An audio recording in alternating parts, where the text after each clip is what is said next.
sa preparation po namin, nagkaroon po kami ng kaunting briefing or kaunting pag-uusap about sa mga mangyayari. Then, yung paghahati-hati din po ng mga gagawin namin sa mismong event. Doon din po namin pinanukala or sinabi sana sa bawat group kung ano mga gagawin nila in the actual event. So, para maging maayos po yung pasok at saka daloy ng event. So, nagkaroon po kami ng pagkakahati-hati which is 4 part.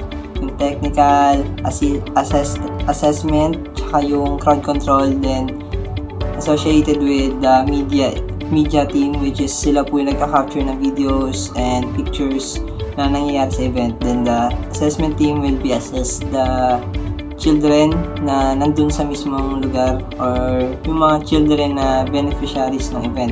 Then the technical team will be aside po sa mga paperworks, mga designing doon, preparation sa likuran, sa mga sound system, mga ganun.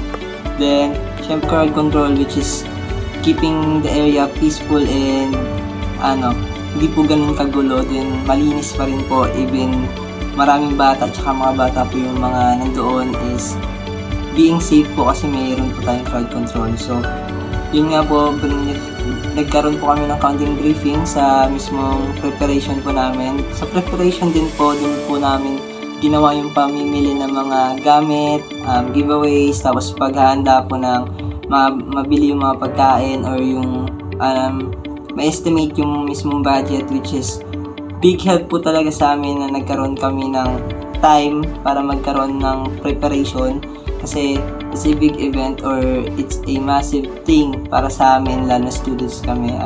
Nagkaroon po kami ng conclusion sa amin which is nagkaroon po kami ng paghahanda sa event na darating.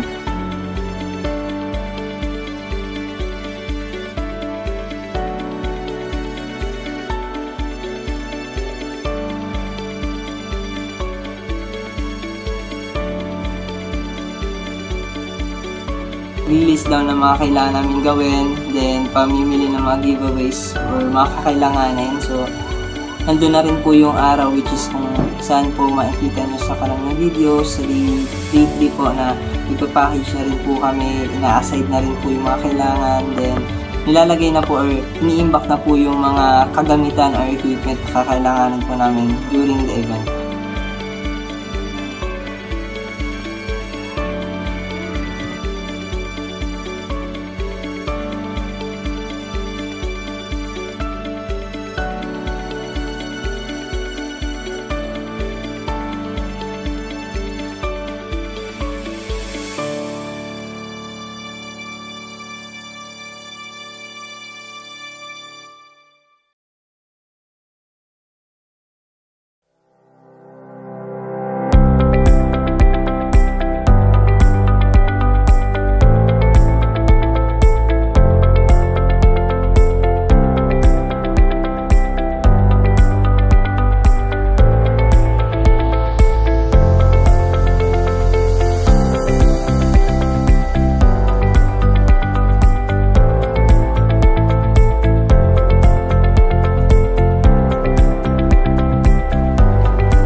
Tapos, hindi ka So, hindi ko sige, ikaw mag-decide. Ikaw mag-decide.